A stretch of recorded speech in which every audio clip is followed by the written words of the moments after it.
And those were young people by that time. They were also young. They were in their 20s and teens. There was an element of this formal education was not there at that point. If there were people who were educated by that time, they were very few. And that's when people like Kari Tuku, they were fighting for something. And they were youth. They were not adults. Fast forward in 40s, there were people who were also fighting for something in this republic. This individual, for example, this individual who was killed, Kimathi, Dedan Kimathi, before the emergency of 1952, they made an uprising in the late 40s. They were fighting for something. Immediately before independence in this republic, there was also an uprising for the negotiation of Kenya, the people of Kenya, and Wazungu at Lancaster. For them to sit down. There was a Lancaster House conference. Okay, wacha nisaidie Okanga. Okanga ni pia ni ndugu yetu. Okanga pia ni ndugu yetu. Let me explain to you. There was a negotiation, Mr. Speaker. There was a negotiation, Okanga. There was a negotiation between the black Kenyans. Umeuliza swali ndugu yangu. Huyu akiweza kubadilisha kwa Kiswahili mpaka kumaliza nampea pao. Okay. So let me continue. No.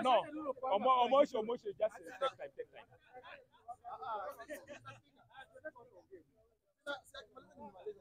So what am I saying? In 19 after the death kwa matanga. After the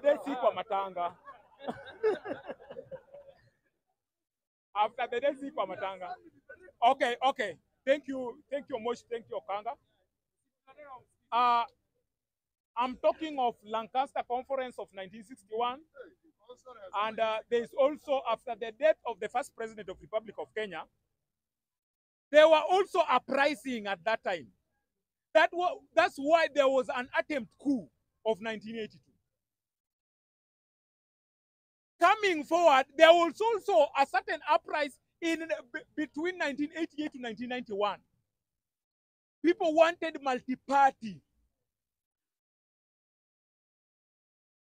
IPPG of 1997 also happened in this country. And these things were happening to young people who are doing these things. It was majorly young people doing these things so that Kenya can move from one place to the other, Mr. Speaker. Mr. Speaker, for us to get, Mr. Speaker, for us to get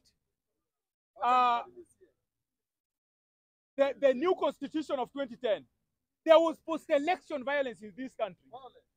And you remember very well that a majority of people who died were youths. That is 2007, 2008 election. Omosh. Aukabi uwe sami uwe. Sami uwe kabi uwe. So, Mr. Speaker, new generation calling themselves Generation Z.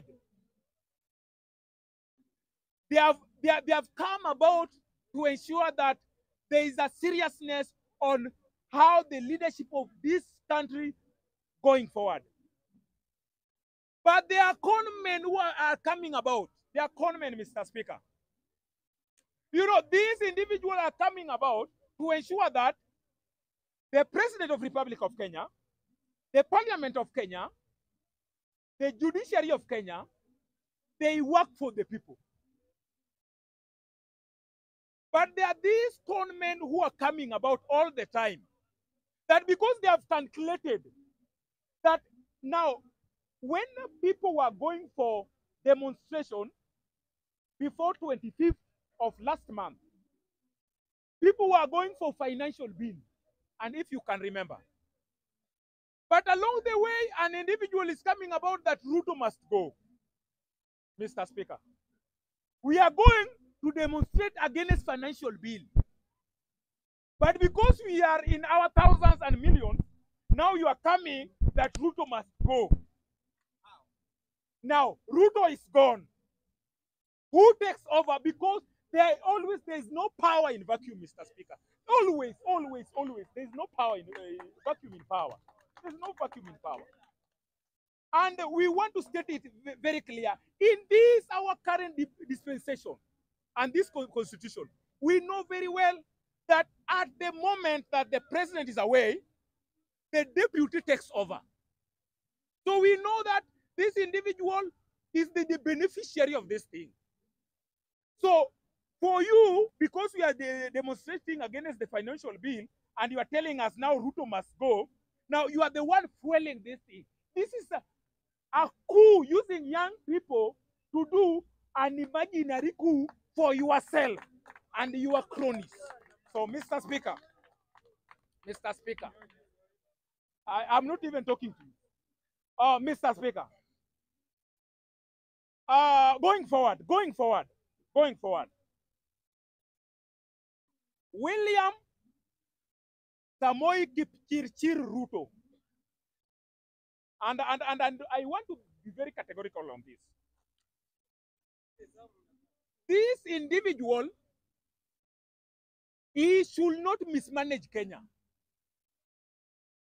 He is giving these individuals, these conmen, an opportunity to instigate violence using our youth for their own selfish benefits. If William Ruto can ensure that the economy of Kenya is good, these youth cannot be here now that tomorrow or any other day they can demonstrate against him. But he is giving this opportunity by mismanaging the country, Mr. Speaker. So now Raila Amolo Odinga is helping you, he is advising us, and we have agreed that going forward there is no mandamano. We have agreed that there is no mandamano going forward.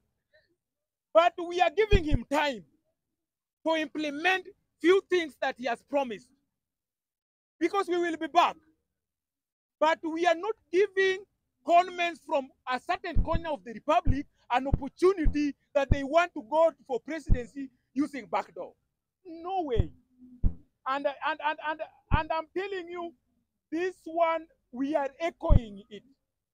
From Lamu to Migori to Turkana to Mandera to Garissa to Nyeri and every part of the country. We are not going for demonstration for the sake of going.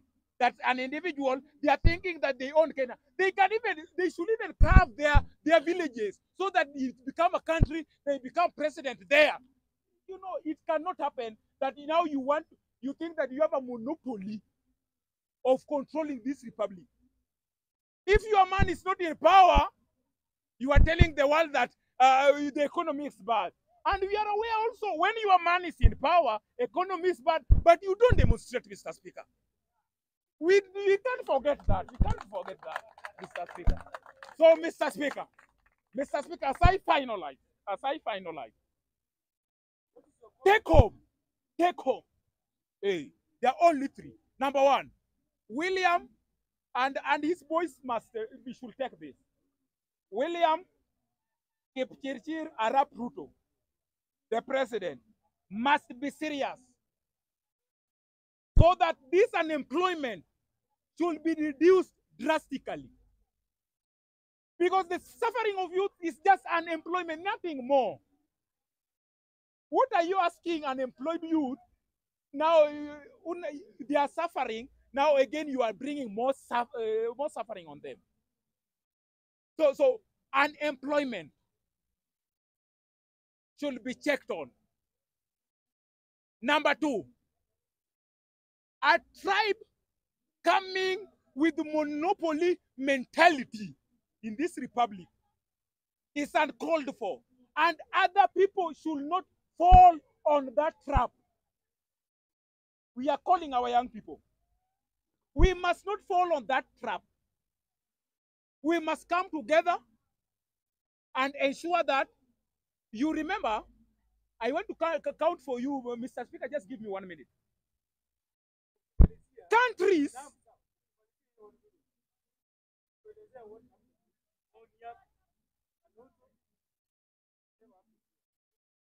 Oh, I'm giving that. I'm giving that. That will be enemy. In 1 minute. We are aware, Mr. Speaker, that countries that falls on these coup d'etats, they don't rise again. And if they do, it takes over 20 years or even 50. There are countries, for example, in Africa, they did a revolution in 2011. Up to date, they are being controlled by an army general called Al-Sisi. That was Egypt. You remember? This individual called Al-Sisi, they did a revolution, then the Brotherhood came in. You remember Brotherhood are the people who killed Sadat in 1981. So they came in 2012, the same person was overthrown. And now Al-Sisi, over 10 years down the line, is the president. No serious elections in that country. I'm giving you Sudan. It happened some few years ago. I don't know, 3 or 4. They did away with al-Bashir. What's happening? Sudan, now people are just fighting. Let me give you Libya, for example. Libya, NATO and Europe and America brainwashed population. They turned against Muammar Gaddafi, Mr. Speaker. Since 2011 up to date, there is a president for the north, for the east, and a president for the west. There are presidents who control Tripoli. There's a president who controls other parts of the country. So we must check on that. And if you want to go for coup, finish it once.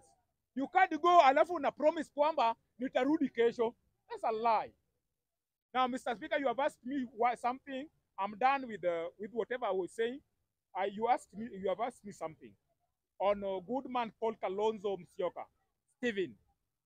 That is a senior counsel, the former vice president, and he's also one of the Azimio officials, One Kenya.